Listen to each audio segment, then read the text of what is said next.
in round number 7, FroStee versus Kin. And looks like we're jumping into Control Warlock versus Even Paladin. There's a big old handful of Shroom Brewers. Card that feels like it just kind of came out of nowhere in the last couple of weeks. It went from basically no one playing it in Control Warlock to being in probably above 50% of these tournament deck lists at this point. Yeah, kind of bizarre. Let's move quickly. I was gonna say, to see something this late in the metagame is changing, but it is not late in the metagame. It is quite early in the metagame, actually. It's a card I think we'll see a lot more of in the future as Warlock actually reach for that little bit of extra healing that they're going to need from the loss of Dark Pact as well. Or sorry, the nerf to Dark Pact. Kin just slams the Acidic Swamp Ooze, coined it out. Yeah. Make a 3/2 and hit you with it. It's a good plan against Warlock. Specifically against Control Warlock, who of course tend not to run the Skull of Minari because it clashes with their Rin condition against control decks. How about 2 mana, draw a card? I'm down. In that position, you're giving up pressure anyway, so you need to make sure you have, first and foremost, you're going into turn 3, you need to redevelop strong into turn 3, because you've just lost all your pressure to a Doomsayer. And then you need to follow up that redevelopment with ideally a Blessing of Kings, but at least Call to Arms make them have the Hellfire, right? So I think definitely cycling the Loot Hoarder in that spot is worthwhile, because he had none of those things in his hand leading up to his turn 4. Yep. FroStee doesn't really have any other option besides to brew some shrooms and heal for 4. That's going to be met with Truce Over Champion. Yeah. I also have the option to Spellstone there and just take the Afterglow offline, but kind of a poor use of that, because you're probably going to need the additional healing later on in the game, and if you draw any AoE spell, Knife Juggler gets taken care of, and he would have had exactly Truce Over Champion in order to take out the Shrimper anyway, so. Wow, it's Voodoo Doll in the end that's going to come down here to potentially try and answer this Knife Juggler. Congratulations, you juggled yourself.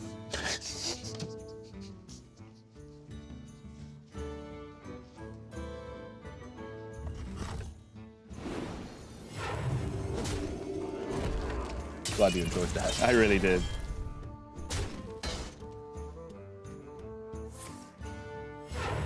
I don't think there's any world this is worth a Spellbreaker just to maintain your Knife Juggler that's losing value relatively quickly as you walk further and further into the periods of the game where, you know, Hellfire's more likely to be drawn, Godfrey can hit the board, and Spellbreaker just so essential for that final push against, it really is. Against Voidlord.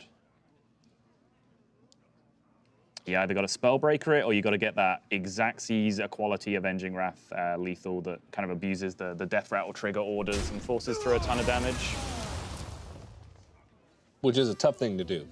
Yes. Your opponent has to be at 7 or less, Yep. and you have to have exactly Equality plus Avenging Wrath in order to make that happen.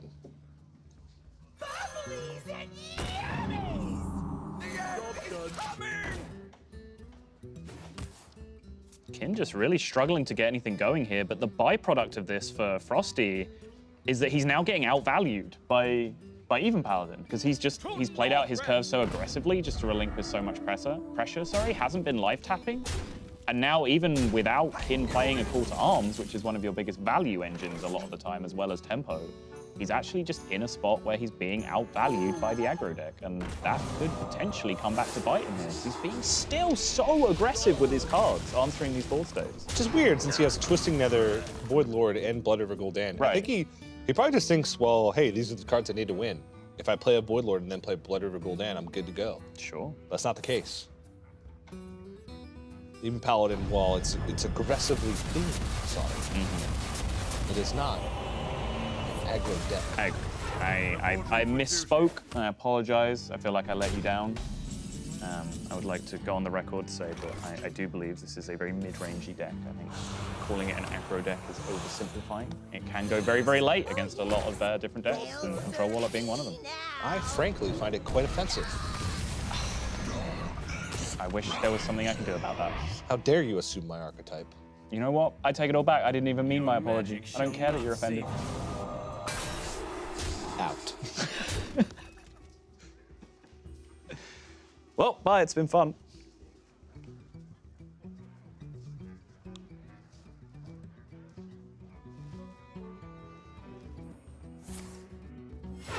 Reporting for duty. You just spellbreakered again. Just really beat it down. But there's 2 of them. And no matter if you silence it or not, if it dies, Blood River Gul'dan will summon it back. Yeah. And without an equality, Kin's gonna have a tough time pushing through this. And I still don't think there's been a call to arms cast, right? Nope. So his deck hasn't been thin to the point where you're drawing, you know, call to arms, Valanir, Avenging Wrath, Consecrations, etc. Like your damage card finishes. It's one of the big upsides of call to arms is that you then draw those cards very consistently in the end game, which is exactly when you want them. So he might just be stuck in a vortex of drawing a few 2-drops for a couple of turns, which means he is eventually just going to run out of steam against this Gul'dan push. Why did he attack the 1/1? I didn't see what happened, to be perfectly honest. He attacked the 1/1 with the 3/5 Void Lord to bring it down to 3/4. So it died on the second tick instead of the Oh, third okay, tick. so it saves the because, 3/1. Yeah, if there was a third tick, then this would then die to the 4th tick, so it preserves his 3/1 on board. Yeah, instead of pushing 3 more damage. Yeah, I guess preserve. I think that's worth it. Yeah. Although maybe if you're planning to slam Gul'dan very soon in the near future anyway, so who cares if your Void Lord dies? Yeah. Maybe. Cute turn. He made it pretty quickly. You know, didn't really think of would I rather push 3 damage and have my Void Lord die, or would I rather preserve my Void Lord? Well, either way, I think, you know, Kim was going to deal with that Void Lord, and now with Blood River Gul'dan in hand, an Avenging Wrath has now been used. This is double Void Lord coming back from the depths, which then has 6 more Void Walkers left inside, and there you go. Kin is just drawing 2-drops. This curse has become our greatest. Pretty hard to win from this point, if you ask me. You think? Reporting for duty. Yep. Okay. Control Warlock, once they play Blood River Gul'dan, if you can get the Void Lords that are resummoned. They don't have other minions that they can play Yeah, outside of Rin, right. but oddly enough, we have seen a lot of Control Warlocks cut Rin, which seems bizarre to me. They were expecting a lot more of the mid-rangey matchups where Rin is The victory. not great, but Kin sees the writing on the wall. No way out for him. Concedes, and that means we're going to a game 5. Yeah, I think super crucial there was the pickup of the second Void Lord, or actually the Possessed Lackey that ripped the second Void Lord, because the way he played it, super aggressive with his resources and then just banking all in on that Gul'dan, it could have backfired if it was just 1 Void Lord, play Gul'dan, res 1 Void Lord, because the tools were in hand with double Spellbreaker to deal with that. If you then add a potential equality draw on top of that as well, he could have been in trouble. But 2 Void Lords and then res 2 Void Lords was just way too much to deal with. As is many times with Control Warlock versus even Paladin. But we're going to see the conclusion to this series in round number 7 right after this.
Welcome back, everybody, to the HCT Asia-Pacific Summer Playoffs. I'm TJ, joined by Sottle, and we're just about to wrap up round number 7.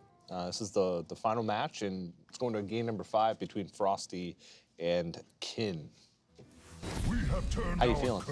I just can't wait to see what this top 8 looks like. I think there's a lot of players who are really nervously awaiting the final results of a few tiebreakers.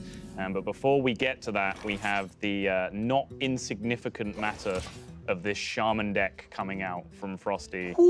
Yeah, which, as you can see, is one of these new hybrid or new kind of evolved builds of the Shadowwalk Shaman, where it's actually playing more like elemental battle cry value stuff in the mid game for tempo to be able to contest board honestly, and then you don't always have to OTK with your Shadowwalk at the end of the game. You can sometimes just jam it, and it's just a nonsense amount of value and board generation that the opponent can't deal with. And Hagatha's a pretty good card, as we've seen. You got to get there first. Yeah. And Kin's starting off with a ton of pressure. So FroStee's got the answers to it. Serenade Chain Gang to buy him some time, and then Volcano if things get out of hand on the board a little bit. Yeah, the problem is if you look at the interactions over the next couple of turns, like, okay, Serenade Chain Gang, roadblock, but Kin deals with it fine and maintains a board. And then the Volcano comes down whenever it comes down, wipes one board, while Kin has plenty of refill. He has a Serenade Chain Gang and a Call to Arms in his hand. So no matter what gets played out over the next couple of turns, he's gonna have some kind of board generation left over afterwards. Then what from FroStee, right, is the question after that. All their Stone Shapers getting activated and just putting too much of a roadblock in the way again, maybe. I can see it happening. But Volcano is just such a huge tempo loss when you do cast it because of the double overload on the following turn. Yeah. That you often just get stuck straight back in that same spot. Especially with Even Paladin, because of how much reload they actually pack in the deck. Yeah.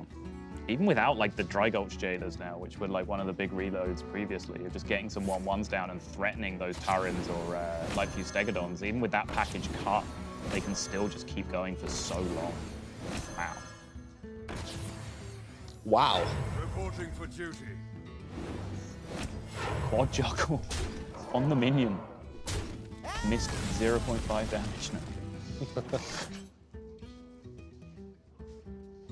This is a Force Volcano.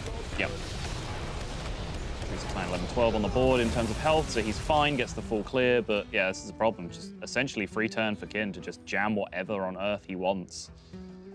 And with double Avenging Wrath and a Valnir in hand, I think I like developing a minion first. Yeah, Kin bails out into this. Essentially, like, all other sources of damage in his hand have charge. They deal damage the turn that you equip or cast them. Whereas getting a minion on board first to deal that little extra bit of damage that you need, preloading that slow turn first, should allow him to race a little more effectively. Yep. Gets the Hex out of the way, too, which means he's more likely to have his Valnir minion stick. Yeah. And FroStee only has 1 healing ring in the deck. That's kind of the price you pay with trying to play this hybrid version of it. Right. With the elemental synergy and just more of a Zeus style. Towards the low end. Yeah, the theory being that when you have all these Stone Shapers and Tar Creepers and so on in your deck, and even Fireflies to contest board in the early game, you're not going to need to just snap heal as often because you're going to take less damage. But when you don't draw your deck in the perfect order, it becomes a little bit more difficult. And that's a big old chain gang, Tej. Yep. Hex ain't even going to touch this, basically. He can Hex and put a Tolvir Stone Shaper in the way, but he's going to be staring at a ton of damage on the other side of this. Is it ever just Hagatha? Just go fishing on the turn afterwards for miracle cards? You leave 12 in play, you go up to 19, you just be dead to Avenging Wrath. Doesn't look promising, does it? You're not 100% dead to Avenging Wrath, right? Yeah, because the Tar Creeper hangs around, yeah. But you're very close to dead from the Avenging Wrath. Yeah. And then what are you fishing for? You're playing some 1 mana minions and then trying to get double Healing Rain? Or double Earthshock Healing Rain? Ooh, there you go. We found the out. Let's do that. All right. There is little time. FroStee disagrees. Yeah. Thinks that this is a lot better than a fringe out. I mean, this looks like a pretty fringe out from my perspective as well. He's just already not contesting this board state with what he's developing. Yep. So he's just conceding the board over. There's going to be a Valnir coming down eventually anyway. I'm probably going with Avenging Wrath here, to be honest. I'm not going to lie to you.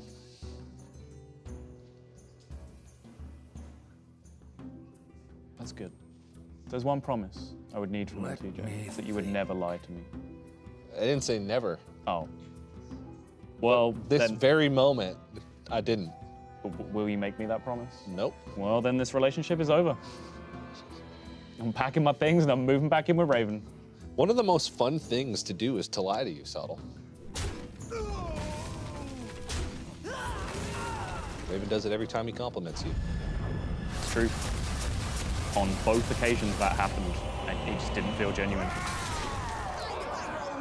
In the meantime, 8 damage has been jammed through. There's 2 True Silvers in hand. There is an Avenging Wrath in hand. And it looks like the Hagatha mess is now going to end up being too late anyway. And crucially, there was not even an Elemental played on the previous turn for that Kalamos. But he's going to hope that there's not a single point of damage. He has Glacial Shard as well. He can drop behind it. Oh, yeah, you're right. Yeah. But he's still dead. He sure is. And Kin going to move up to 6-1 and clinch his spot in the top 8. FroStee, unfortunately, moves down to 5-2. And I don't think his tiebreakers are going to be good enough.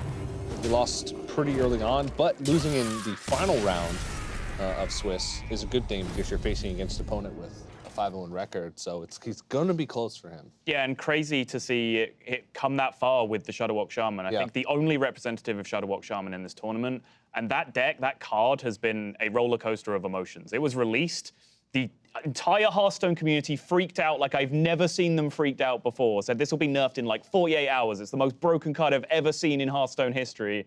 Then we all thought it was complete trash for about a week or so. Yep. And then suddenly there was 1 or 2 players just saying, no, low-key, this deck's good. If you build it right, we're posting up good legend numbers with it.